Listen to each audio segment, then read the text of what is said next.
तुलसी दल का अगला भाग पढ़ेंगे।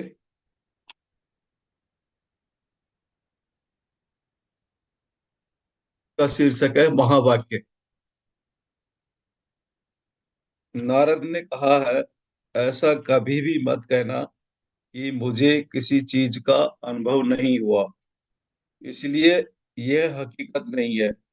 अध्ययन करने पर ही वास्तविकता का पता चलता है। वास्तविकता का पता चलने से ही परिस्थितियां समझ आती हैं। परिस्थितियां समझ आने के बाद ही सही फैसला कर सकते हैं। इसलिए जीसस ने भी कहा है, जज ये नोट, अर्थात जल्दबाजी में कभी भी फैसला मत करना। दिव्य चक्षु के माध्यम से किसी भी विषय की सही जानकारी पा सकते हैं। हर हालत में योगी ही फैसला देने में समर्थ होते हैं। जो योगी नहीं है, वे सही फैसला नहीं दे सकते। महत वधान, महत अर्थात अधिक, अवधान मतलब पढ़ना। इसलिए महत वधान का अर्थ है सबसे अधिक पढ़ना। शंकराचार्य के भज गोविंदम में एक श्लोक है, प्राणायामम प्रत्याहारम नित्यानित्य विवेक विचारम जप समेत समाधि विधानम पूर्ववधानम महद महदवधानम। अर्थात प्राणायाम अर्थात उच्छ्वास निश्वास को देखना, प्रत्याहार अर्थात बाह्य इंद्रियों को अंतर्मुखी बनाने से अंत इंद्रिय उत्तेजित होते हैं। नित्यानित्य विवेक विचार अर्थात जो नित्य और अनित्य इसे स्पष्ट रूप से समझ लेता है। जप अर्थात बार बार अभ्यास, बार बार करना। जप समेत अर्थात जप के साथ जुड़ा हुआ। इसलिए जप समेत समाधि का अर्थ है प्राणायाम, प्रत्याहार और नित्यानित्य विवेक विचार। इन तीनों को बार बार करते रहना चाहिए। यही समाधि विधान अर्थात समाधि की स्थिति के लिए मार्ग है। गुरु अवधना अर्थात इसे पढ़ो। योग विद्या, ब्रह्म विद्या इन सब से भी ज्यादा महत्वपूर्ण है। ताप त्रय, ताप अर्थात दुख। तो वो तीन प्रकार के दुख ताप त्रय हैं। पहला है आध्यात्मिक ताप। हमारे अंदर काम, क्रोध, लोभ, मोह, मत्सर, मद रूपी षट वर्ग हैं। इनसे होने वाला दुख आध्यात्मिक ताप कहलाता है। प्रत्येक व्यक्ति के कुल दुखों में से 90% दुख आध्यात्मिक ताप है। आदि भौतिक ताप, दूसरे प्राणियों से होने वाले दुख को आदि भौतिक ताप कहते हैं। दूसरों के अज्ञान और अक्रम चर्या के कारण होने वाले दुख इस श्रेणी में आते हैं। व्यक्ति के 9% दुख इस प्रकार के होते हैं। तीसरा है आधिदैविक ताप। प्रकृति के सहज परिवर्तन से होने वाले दुख आधिदैविक दुख कहलाते हैं। अतिवृष्टि, अनावृष्टि, भूकंप आदि इस श्रेणी में आते हैं। ये व्यक्ति के कुल दुखों में से 9% ही होते हैं। प्रत्येक व्यक्ति को त्रिविध दुख अर्थात तापत्रय रहते ही हैं। मुक्त पुरुषों और ध्यानियों को आध्यात्मिक तापत्रय नहीं होते। उन्हें केवल आदि भौतिक और आदि दैविक ताप ही रहते हैं। ज्ञानान मुक्ति, मुक्ति अर्थात विमोचन। किससे किससे विमोचन? तापत्रय से। कपिल महामुनि का एक सांख्य सूत्र इस प्रकार है, त्रिविध दुख अत्यंत निवृत्ति अत्यंत पुरुषार्थ है। त्रिविध दुख ही तापत्रय हैं। इन तीन प्रकार के दुखों से संपूर्ण विमोचन ही अत्यंत महत्वपूर्ण पुरुषार्थ अर्थात मोक्ष या मुक्ति है। कपिल महामुनि ने और भी कहा है, ज्ञानान मुक्ति ही अर्थात ज्ञान से ही मुक्ति होती है, अन्यथा शरणम नास्ति। तापत्रय रहित स्थिति ही मुक्ति है। आत्मज्ञान से ही मुक्ति प्राप्त होती है।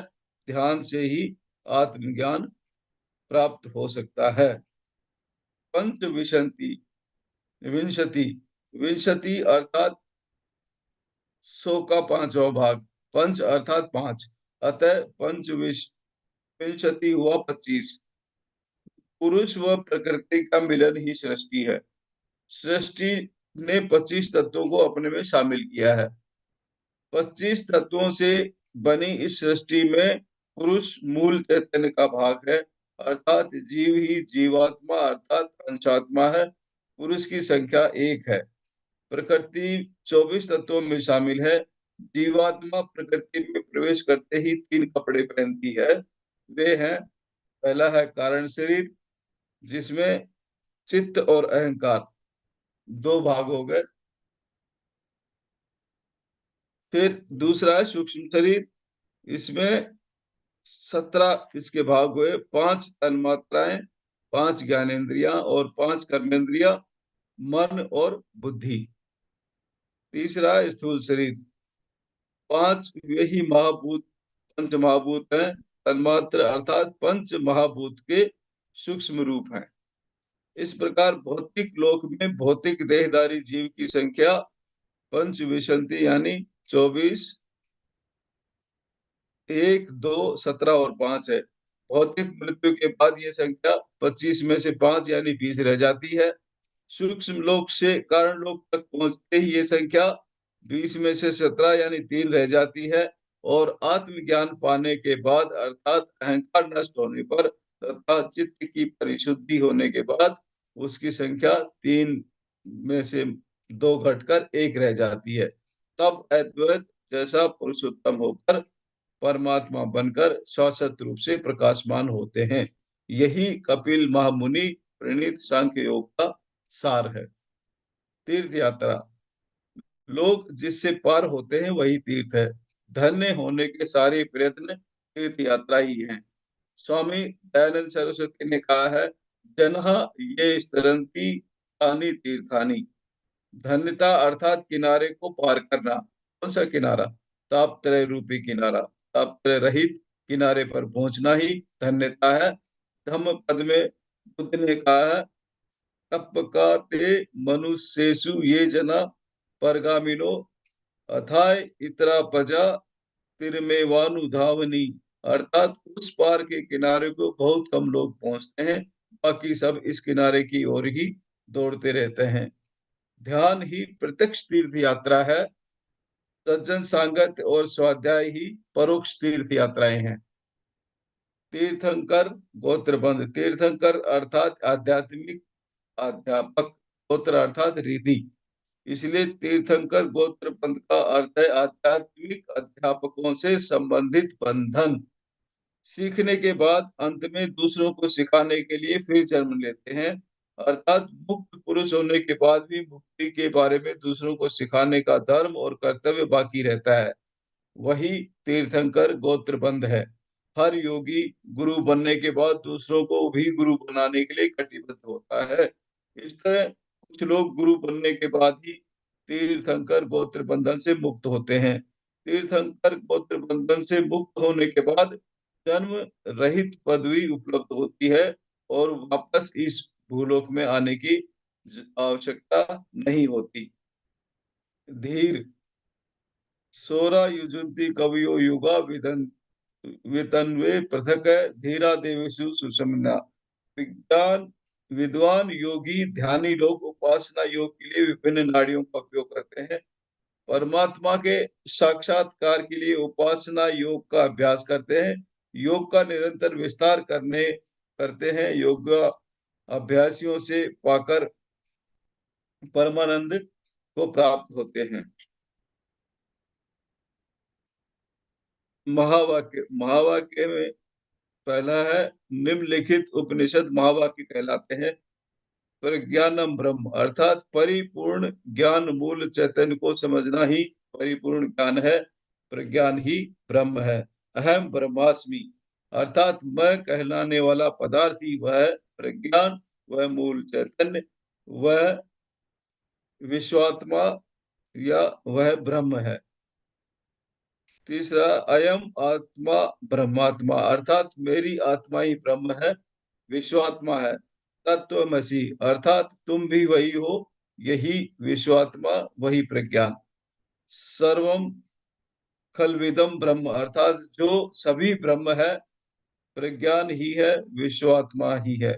दृष्टा वह ऋषि है जिसने ध्यान में सभी अनुभव को एकत्र करके समझ लिया है। उसके लिए ये सभी सूत्र अखंड सत्य सूत्र हैं। वृद्ध अहो भवती मैं बातें पिता भवती मनवत अहम अज्ञम ही बाले इत्यादि पिते तेव तु मंतदम। विद्या और ज्ञान देने वाला चाहे बालक हो या 100 वर्ष की आयु का बुजुर्ग हो, उसे वृद्ध के रूप में स्वीकार करना चाहिए, क्योंकि सारे शास्त्र और विज्ञान अज्ञानी को बालक और ज्ञानी को पिता कहते हैं। धम्मपद में बुद्ध ने कहा है, अर्थात बाल सफेद होने मात्र से इंसान वृद्ध नहीं होता। आयु से भी कोई वृद्ध होता है, पर उससे कुछ फायदा नहीं है। वृद्ध होने के लिए ज्ञान होना आवश्यक है। पुनर्जन्म निरुक्त एक प्रमुख वेदांग है, वह पुनर्जन्म के बारे में इस प्रकार कहता है, मर्त्याहम पुनर्जातो जान जानक्षानम पुनर्मृतः नाना योनि सहस्त्राणि मयोषितानि योनि। वह अर्थात ज्ञानी ये समझता है कि मैं बहुत बार पैदा हुआ हूँ, बहुत बार मर चुका हूँ, मैंने कई योनियों में निवास किया है। आहार विविधा भुक्ता पिता नाना विधि तन्ना मात्रो विविध दृष्टि पितर सुई दस्ता। ज्ञानी ऐसा समझता है कि मैं उन योनियों से कई प्रकार के भोजन मैंने किए हैं, कई माताओं का दूध मैंने पिया है, कई पिताओं की सहृदयता मैंने पाई है। पंडित के बारे में कहा है, आत्मज्ञानम समारंभम स्थित्या धर्म नित्यता यमर्था नापकर्षन्ति वह पंडित उच्यते। अर्थात जिसे आत्मज्ञान उपलब्ध है, जो निष्कर्ष और आलस्य से रहित होकर कार्य शुरू करने वाला है, जो सुख दुख लाभ हानि मान अपमान निंदा प्रशंसा आने पर भी हर्ष शोक से अतीत होकर धर्म में ही नित्य निश्चय रहने वाला है, जो उत्तम से उत्तम पदार्थों के विषय वस्तुओं के आकर्षण में नहीं पड़ने वाला है, वास्तव में वही पंडित है। सत्यमेव जयते सत्यमेव जयते नान्यव्रतम सत्येन पंथा विवतो देवयानः येन क्रमन्ति ऋषयो वाप्त कामा यत्र सत्यस्य परम निधानम। सत्यमेव जयते केवल सत्य आत्मा की ही जय हो, जो नित्य है वही सत्य है। नान्यतम अर्थात अनात्मा असत्य कभी विजय नहीं होता। सत्येन देवानि यानी आत्मज्ञान से ही ऊर्ध्व लोक की प्राप्ति होती है। मार्ग बन गया है। आकाश आत्म कामा जिन ऋषियों की इच्छाएं पूरी हो गई है, यानी ध्यान योगी हैं, और जिन्होंने सत्य को प्राप्त कर लिया है, वहां पहुंचते हैं। जिन ऋषियों की इच्छाएं पूर्ण हो गई हैं, वे ध्यान मार्ग के माध्यम से सत्य निलय और परम पद को प्राप्त होते हैं। देवलोक अलग है, पितृलोक अलग है। आत्मज्ञान से ही ऊर्ध्व लोक की प्राप्ति होती है। आत्मज्ञान नहीं है तो केवल पितृलोक की प्राप्ति होती है, उससे फिर पुनरपि जननम। आत्मा दृश्यते सक्षम दर्शनवी। छुपी आत्मा का सभी जीवों को साक्षात्कार नहीं होता, केवल सूक्ष्मदर्शी ऋषि ही अपनी तीक्ष्ण एकाग्र बुद्धि से इस आत्मा का साक्षात्कार कर पाते हैं। अयम लोको नास्ति परः। अजात ग्रत बालक को धन मद से युक्त मतिहीन को कभी भी श्रेय मार्ग दिखाई नहीं देता। यही एक लोक है, दूसरा कोई लोक है ही नहीं, ऐसा मानने वाला बार बार मेरे हाथ में पड़ता रहता है, ऐसा यम ने नचिकेता को कहा। श्रेय और प्रेय शुभ कारक और शुभ कारक दोनों ही मनुष्य के पास आते हैं। समझदार व्यक्ति दोनों का विश्लेषण करके विवेचन करता है। जो शुभ कारक से भी शुभ कारक को उत्तम समझकर चुन लेता है, लेकिन बुद्धिविहीन व्यक्ति लोभ और आसक्ति के कारण केवल सुख कारक को ही चुन लेता है। प्रत्येक क्षण हमें दो मार्ग मिलते हैं, वे हैं श्रेय और प्रेय मार्ग। श्रेय अर्थात श्रेय कारक, प्रेय अर्थात प्रिय कारक। जो श्रेय में जो निमग्न है वही उत्तम और धीर है, प्रेय में जो निमग्न है वह मंद बुद्धि वाला है। केवल प्रेय में शून्य है, लेकिन हम हमेशा श्रेय लेकिन जो हमेशा श्रेय है वह प्रेय सहित है। ध्यान यानी मोक्षानंद। विद्वान लोग पर ब्रह्म की प्राप्ति के कारक सत्याचरण, सत्य विद्या को ध्यान के माध्यम से समझकर परमात्मा को प्राप्त करते हैं। उसमें ही सभी लोक हैं। यानी लोग सत्य निश्चय से मोक्षानंद प्राप्त कर जन्म मरण रूपी आवागमन से मुक्त होकर आनंद में डूबे रहते हैं। सूक्ष्म शरीर परिशुद्ध मन का व्यक्ति ध्यान में जिस लोक को चाहता है उस लोक को देखता है। बुद्ध ने धम्मपद में कहा है, अर्थात योगी योग सिद्धि के बल से आकाश में प्रयाण करते हैं। तस्मात् योगी भव, अर्थात तपस्वी से योगी श्रेष्ठ है, ज्ञानी से भी योगी श्रेष्ठ है, कर्म करने वाले से भी योगी श्रेष्ठ है। इसलिए अरे अर्जुन, योगी बनो। तपस्वी अर्थात उपवास व्रत आदि से अपने आप को दंड देने वाला ज्ञानी, अर्थात शास्त्र अध्ययन से सत्य को जानने वाला।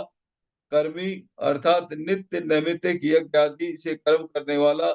योग अर्थात ध्यान, अर्थ योगी अर्थात ध्यानी। दिव्य दृष्टि उपलब्ध व्यक्ति कृष्ण की सृष्टि में सत्कर्मों से भी, वेदांत के ज्ञान से भी, उपवास आदि से भी योग श्रेष्ठ है। एक योगीश्वर सभी को ये आदेश देते हैं कि तुम भी योगी बनो। हम सब ध्यान करेंगे और योगी बनेंगे। परिशुद्ध मन का व्यक्ति ध्यान में जिस लोक को चाहता है उस लोक को प्राप्त करता है। दयानंद गोपदेव के आधार पे ये कहा है, तस्मात् योगी भव। भगवत गीता में भगवान श्री कृष्ण कहते हैं, तपस्वी अर्थात उपवास व्रत आदि से आपको दंड देने वाला। ज्ञानी अर्थात शास्त्र का अध्ययन से सत्य को जानने वाला। कर्मी अर्थात नित्य नैमित्तिक यज्ञ आदि आदि कर्म करने वाला। योग अर्थात ध्यान, योगी अर्थात ध्यानी। दिव्य दृष्टि व्यक्ति कृष्ण की सृष्टि में सत्कर्मों से भी, वेदांत ज्ञान से और उपवास आदि से भी योग से श्रेष्ठ है। ब्रह्म ज्ञान और इंद्रिय वश। ब्रह्म ज्ञान आनंददायक है। यह मनुष्य की ब्रह्म में रुचि बढ़ाता है। उस ब्रह्म ज्ञान को, उसकी साधना को विद्वान लोग दूसरों को उपदेश देकर उनको आनंदित करते हैं। इस तरह जो व्यक्ति ब्रह्म को समझता है, ऐसे ही विद्वान के मन आदि सभी इंद्रिय वश में रहते हैं, अन्य लोगों के नहीं। आज के लिए बस इतना ही। बहुत बहुत धन्यवाद।